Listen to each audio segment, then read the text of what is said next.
A suitcase hit the porch and split wide open. Children's clothes spilled across the wet wood. A small hand reached for a stuffed bear in the mud. Another hand pulled it back fast. Two small faces looked up at the door that had just slammed shut. Behind that door, voices were still shouting. A woman screamed that he was nothing. A man called him useless. A third voice told him to take his kids and leave. Glass broke somewhere inside. A photo frame hit a wall. The man on the porch did not knock again. He did not argue. He picked up his little girl, took his son's hand, and walked into the cold rain. His name was Caleb Rourke, and the people who threw him out had no idea what he had buried under his cabin. What they would learn in 2 days would change everything. Stay with me. Caleb Rourke was 36 years old. He had not raised his voice in 7 years. People in town said he was slow because he didn't talk much. The Whitlocks said he was nothing because he didn't earn much. Both were wrong. He was a mountain man, the kind who can walk a ridgeline in the dark and find his way home by the smell of pine. The kind who fixes his own engine, tans his own deer hide, and reads more books in a winter than most men read in 5 years. He just didn't see any reason to tell people about it. Now here's the thing about quiet men. People mistake silence for weakness. The Whitlocks made that mistake for 9 straight years. Caleb had married Sarah Whitlock when he was 27. The Whitlocks owned 3 furniture stores, 2 strip malls, and a piece of every politician in the county. They had picked a doctor for Sarah. Sarah picked Caleb instead. Vernon Whitlock, her father, never forgave him for that. Sarah had loved the mountain. She used to hike up to Caleb's cabin every spring with wildflowers and books and a little camera. She took pictures of the creek until the light went gold each evening. Then 2 years ago, the cancer came. 11 weeks from diagnosis to the day, she stopped breathing in his arms. She left behind 2 7-year-old twins and a husband who did not know how to put his grief into words. The Whitlocks decided that was Caleb's fault too. After the funeral, Marlene Whitlock told Caleb the kids would stay with her on weekends. Then every weekend. Then every weekend and Wednesday. Then she enrolled them in the Whitlock private school without asking him. Vernon paid the tuition. Caleb came down from the mountain to pick up his children and was told they would not be coming home with him that day. He had to drive an hour to a county lawyer to get them back. He brought the twins home to the cabin. Ellie and Noah. 2 small faces, identical eyes, identical wariness. Ellie still slept with the stuffed bear Sarah had given her the week before she got sick. Noah was the quiet one. He drew animals on every piece of paper he could find. The 2 of them held hands when they were nervous, which was most of the time now. Caleb did what he could. He cooked. He patched clothes. He tucked them in. He read them stories about elk and bears and the high country. And every other weekend, he drove them down the mountain because the courts said he had to share custody with the grandparents. Each Sunday evening, the twins came home wearing clothes Caleb had not bought, smelling like a perfume he did not recognize, asking him questions like why he didn't have a real job, why their grandfather called him a charity case, why their grandmother said their mother had thrown her life away. Caleb did not answer those questions. He fed them, washed them, put them to bed. But there was something the Whitlocks did not know about Caleb's mountain. 3 months before Sarah died, Caleb had been splitting wood near the creek. He noticed a streak of quartz running through the rock face. The vein was thick, and it caught the light wrong. The next week, on a hunch, he chipped off a sample and sent it to a private assay office in Denver. The report came back 6 weeks later, after Sarah was already gone. He read the numbers twice. Then he read them a third time. He folded the paper. put it in the inside pocket of his coat. Never spoke of it. He did not need money. He needed his wife back. Money could not buy that. So he kept walking the mountain with his children, teaching Ellie how to follow a deer trail and Noah how to read the clouds. The Whitlocks thought he was a man with nothing. He let them think it. The fight that ended things came on a Saturday morning in October. Caleb had driven down for the court-ordered weekend visit. Vernon answered the door and told him the twins were not going home Sunday. Not Sunday. Not ever. Vernon's lawyer had filed for full custody. The grounds were neglect. Educational neglect because Caleb wanted to homeschool. Emotional neglect because the cabin had no cable television. Financial neglect because Caleb's logged income was under $30,000 a year.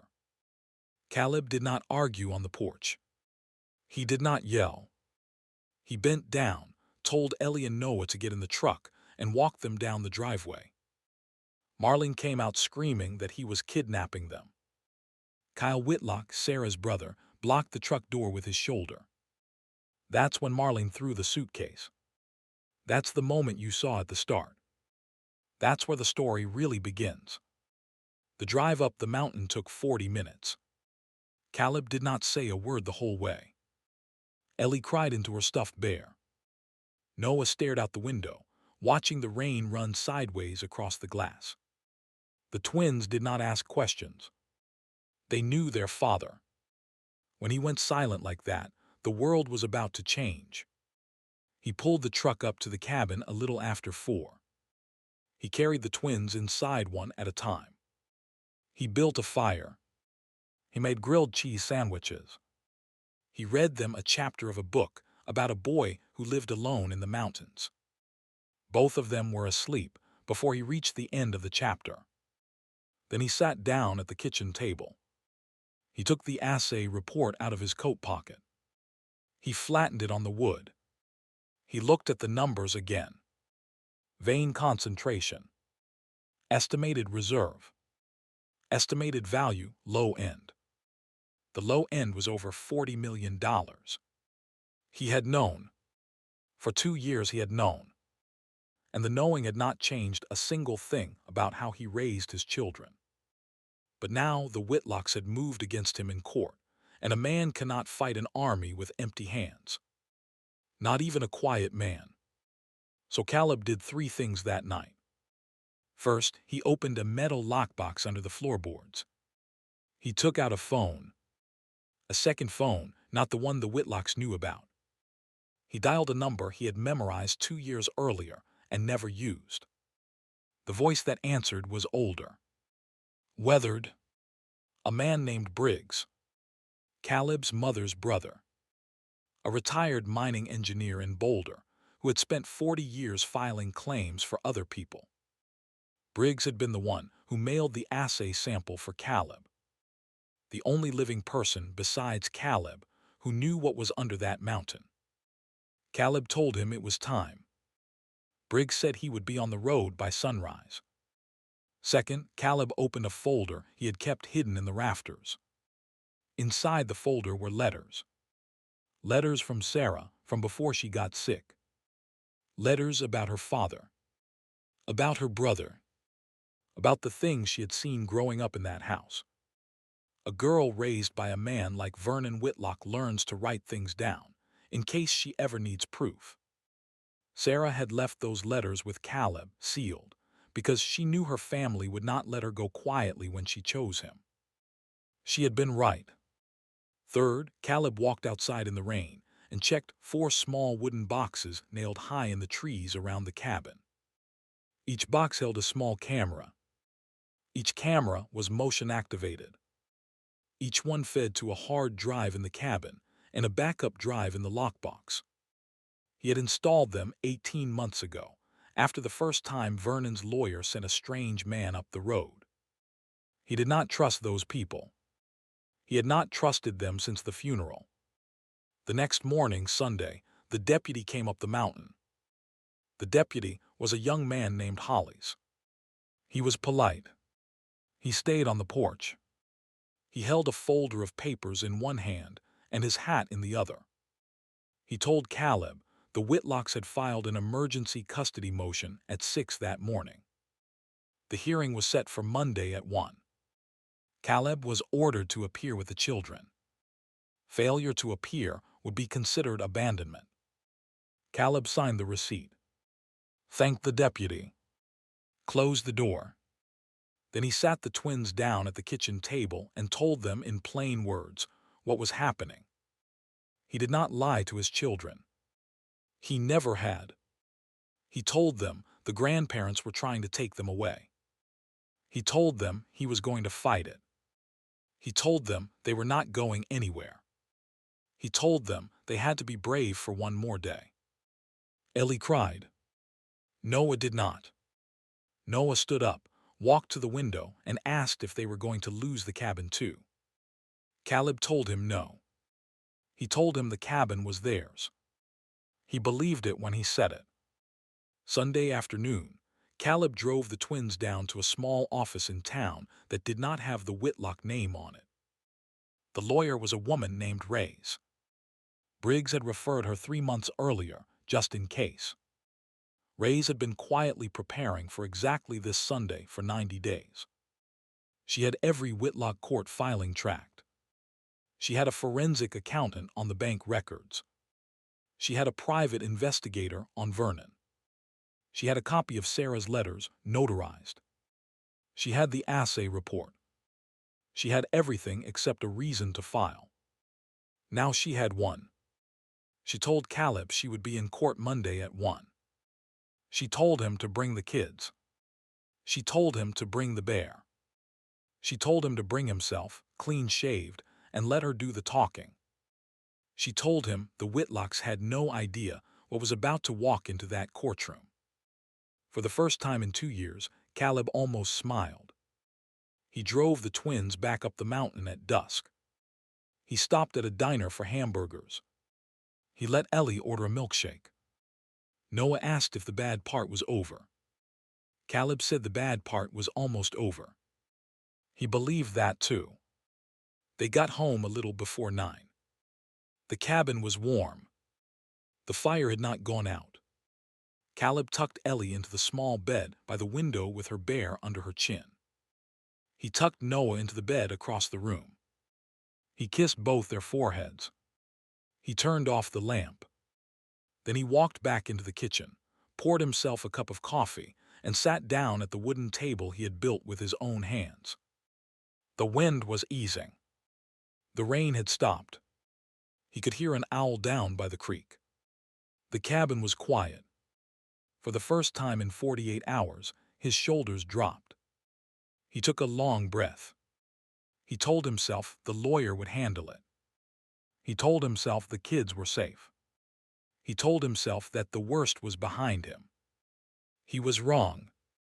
A pair of headlights turned onto the gravel road at the bottom of the mountain at 11:14 p.m. Caleb saw them on the camera feed before he heard a single tire crunch on gravel.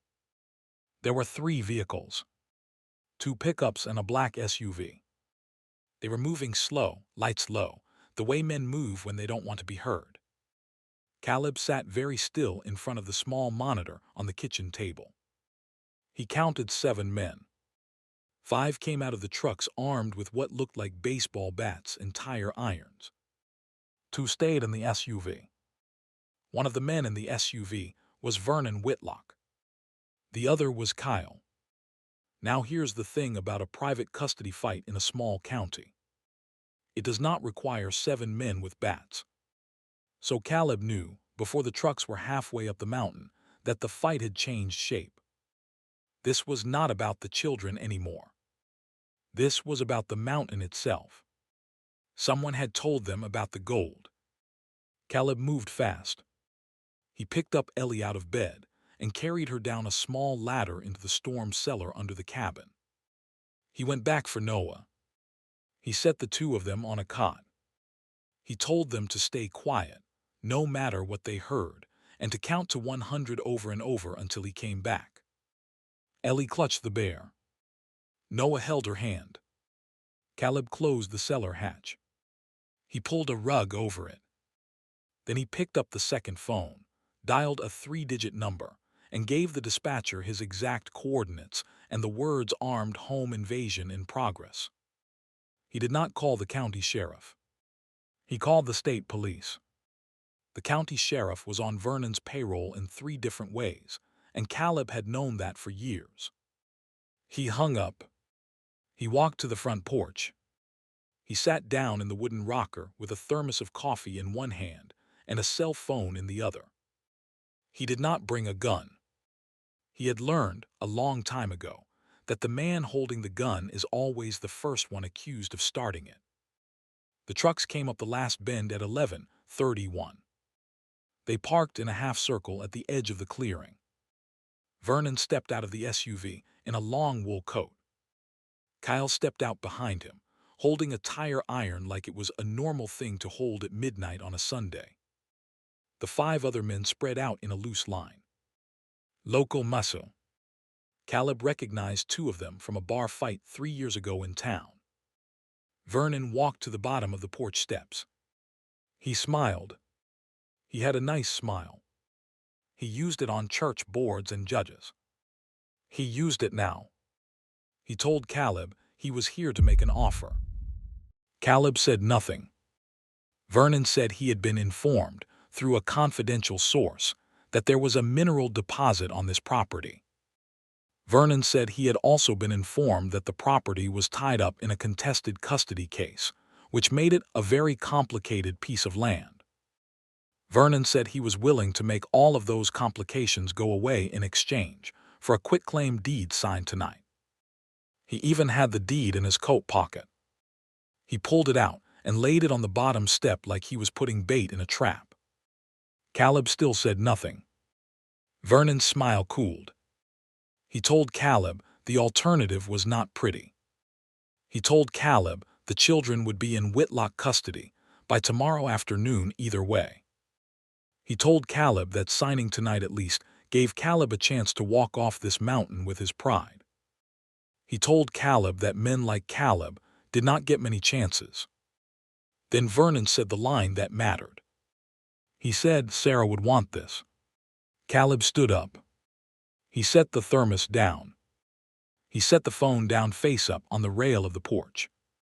The screen was lit. It had been lit for the last 16 minutes. Recording. He walked down the steps slowly. He stopped 1 foot from Vernon. He looked the older man in the eye for the first time in 2 years. He told Vernon in a voice barely above a whisper that Sarah had written letters. That Sarah had told him every story about her father from the time she was 9 years old. That Sarah had asked him, on the second to last day of her life, to never let her children spend a single night under that man's roof if he could help it. He told Vernon that he had failed Sarah on that promise twice. He was not going to fail her a 3rd time. Then he told Vernon to take his men, get back in the trucks, and drive off the mountain. Right now. Before the state police got there. Kyle laughed. Kyle started to swing the tire iron. That is when the floodlights kicked on. Caleb had wired 6 of them around the clearing. The switch was on the porch rail next to the phone. The clearing went white. Every single man in Vernon's line froze for half a second. And in that half second, Caleb did the only loud thing he had done in 7 years. He yelled. He yelled one word, loud enough to bounce off the ridge. He yelled Briggs. A rifle bolt clicked from somewhere up in the dark trees. Then another on the opposite ridge. Old Briggs had brought 2 friends. Caleb had never been alone on the mountain. The Whitlocks had just walked into a kill box on a man they thought was nothing. If you're still with me, do me one favor. Hit that subscribe button before this gets even better. Because everything they tried to take from him for 2 years is about to come back at them in a single night. Stay with me. Vernon Whitlock did not move. He was not a brave man. He was a man who paid other men to be brave, And now those men were standing in floodlights with rifle scopes on their chests. The 5 with bats dropped them on the gravel one at a time. The last one to drop his was Kyle. Kyle dropped his slow, like he was still trying to figure out how he had lost. Caleb walked back up the porch. He picked up the phone. He held it where Vernon could see the screen. The recording was at 16 minutes and 42 seconds. And counting. Caleb told Vernon the recording started the moment the headlights turned onto the gravel road. Caleb told Vernon every word he had said about the deed, the gold, the custody case, the offer, the threat, all of it, was now sitting on a server in Denver. Caleb told Vernon his Uncle Briggs had pushed the file to a state police inbox 40 seconds ago. Vernon's face went the color of paper. He started to say something. He started to say it had all been a misunderstanding. He started to say he had been confused. He started to say that men like Caleb did not understand how business worked. Caleb cut him off. Quiet voice. Same as before. He told Vernon there was no business here. He told Vernon there was a mountain, and there was a deed, and there were 2 children, and Vernon had no claim on any one of those 3 things. He told Vernon the mineral rights had been registered 92 days ago, in a separate filing, through a separate attorney in a separate county. He told Vernon the claim was filed in a trust. He told Vernon the trust was in the names of 2 7-year-old children. Ellie and Noah. The mountain was already theirs. Had been for 92 days. Caleb had done that the morning after Vernon's first custody letter arrived. Vernon staggered back a step. Because here is what Vernon understood fast in that moment. A custody case is one thing. Try to take 2 children from a fit father, and you might lose. Try to take 2 children whose father owns nothing, and the court goes easy on you. But try to take 2 children who are, on paper, the legal owners of a $40 million mineral claim, and you have just declared open war on a federal mining trust. The Whitlocks had walked into a fight that was about to be heard in 3 different courts at once. The first sirens came up the road at 11:58 p.m. 3 state police vehicles. 2 unmarked. 8 officers. The state troopers got there first because Caleb had also called a federal contact through Briggs. Mining fraud is a federal matter. Conspiracy across county lines is a federal matter. Armed trespass on a registered mining claim is, you guessed it, a federal matter. By 12:14 a.m., Vernon Whitlock was face down on the gravel of his son-in-law's driveway with his hands behind his back. Kyle was face down beside him. The 5 hired men were sitting on the ground in a row, hands on their heads. The state lieutenant who arrested Vernon read him his rights twice, because the first time Vernon had been too busy demanding to call his lawyer. The lieutenant listened to 20 seconds of Caleb's recording. He listened to 30 more. Then he asked Caleb if there was more. Caleb said yes. There was more. He led the lieutenant inside. He opened the lockbox. He took out the hard drive that held 18 months of footage from the 4 cameras around the cabin. He took out a second drive that held copies of every Whitlock court filing, cross-referenced by date. He took out a manila envelope that held 22 of Sarah's letters, all of them notarized. He laid them on the kitchen table. He told the lieutenant to make copies of everything. He told the lieutenant his lawyer's name was Reyes, and that Reyes was expecting a call in the morning. Then Caleb went to the cellar, lifted the hatch, and brought up his children. Ellie was still counting. She was at 423. Noah was holding her hand and whispering the numbers along with her so she would not lose track. Caleb knelt down on the cellar floor and put his arms around both of them. He told them the bad men were leaving. He told them they were never coming back. Noah looked up and asked if Grandpa was the bad man. Caleb told his son the truth. He said yes.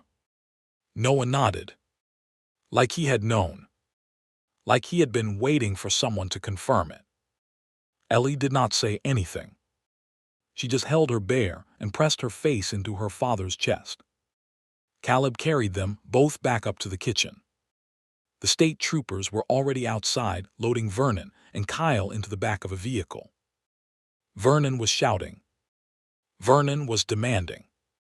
Vernon was telling everyone within earshot who he was, who he knew, what he was going to do. Nobody was listening. The lieutenant came back to the porch one more time. He shook Caleb's hand.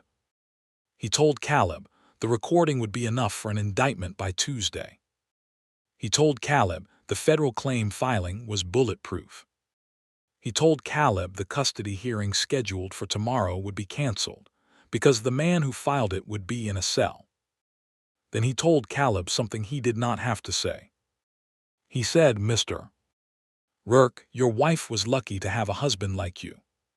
Caleb did not answer. He just nodded once and closed the door. Then he sat down at the table with both his children in his lap and listened to the sirens fade down the mountain. For the first time in 2 years, the cabin was actually quiet. The Whitlock empire collapsed in 11 weeks. It did not collapse because of the gold. It collapsed because of the recording, the cameras, the letters, the bank records, and the 22 notarized pages from a daughter who had been quietly building a case from the time she was a teenager. Sarah had not just loved Caleb. Sarah had trusted him with the only weapon she had ever managed to build against her own family. He had carried that weapon unused for 4 years. The first indictment came down on a Tuesday. Conspiracy to commit fraud, armed trespass, witness tampering, bribery of a county sheriff. The county sheriff went next 2 weeks later. Then a county judge. Then 2 of Vernon's lawyers. The dominoes did not stop falling for almost 3 months. Marlene Whitlock filed for divorce on the day Vernon was sentenced. The 3 furniture stores were sold to pay legal fees. The strip malls went next. The big house with the porch, where the suitcase had hit the ground, was foreclosed on a rainy Wednesday in January. Marlene moved into a 1-bedroom apartment on the south side of town. Kyle took a plea and went away for 4 years. Caleb did not go to the sentencing. He did not need to. He sent flowers to the courtroom in Sarah's name, because she was the one who deserved to see it and she could not. The mining claim took longer to monetize than the lawyers expected. There was paperwork, environmental reviews, state boards, tribal consultation. Caleb did not rush any of it. He told Reyes to do it right. He told Briggs to take his time. The trust was in the kids' names. The kids were 7. There was no hurry. In the meantime, Caleb did what he had always done.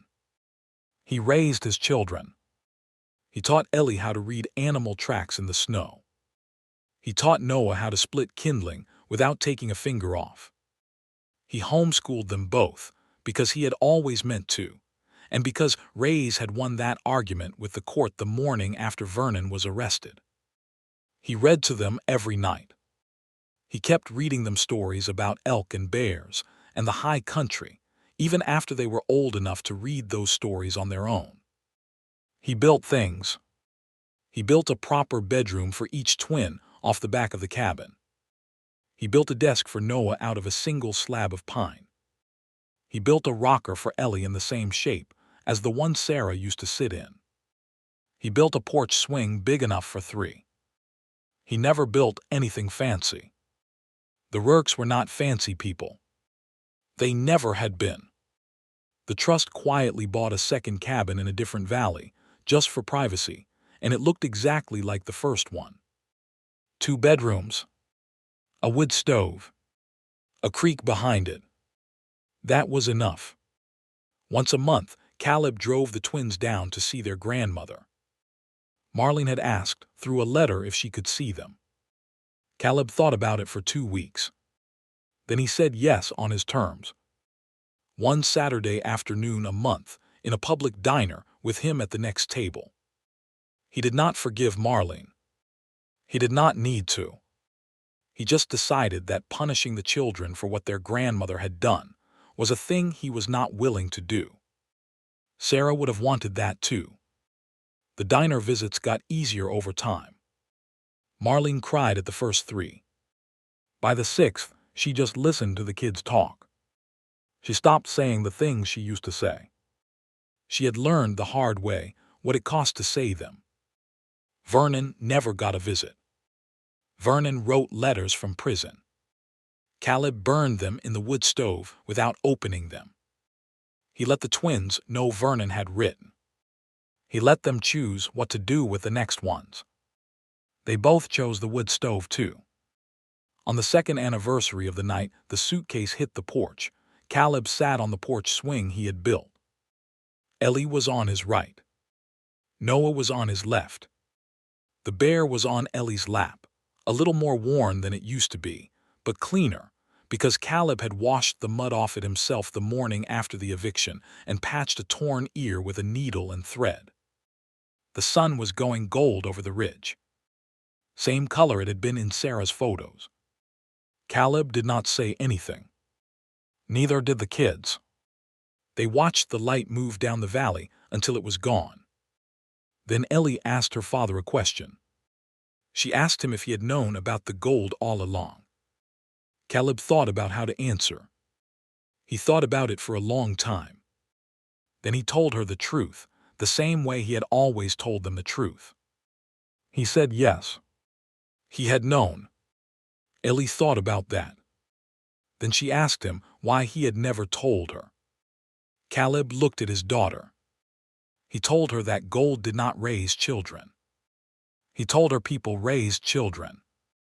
He told her he had wanted them to grow up knowing they were loved by a man who chose them every day, not a man who could afford them. He told her there is a difference between those two things. He told her he hoped she could feel the difference, because someday she would have her own children and the difference would matter. Ellie nodded. She put her head on his shoulder. Noah put his head on the other one. The wind moved through the pines. The owl came back down by the creek. The cabin was warm. The fire was going. The bear was clean. The suitcase was unpacked. The man on the porch had everything he needed. He always had.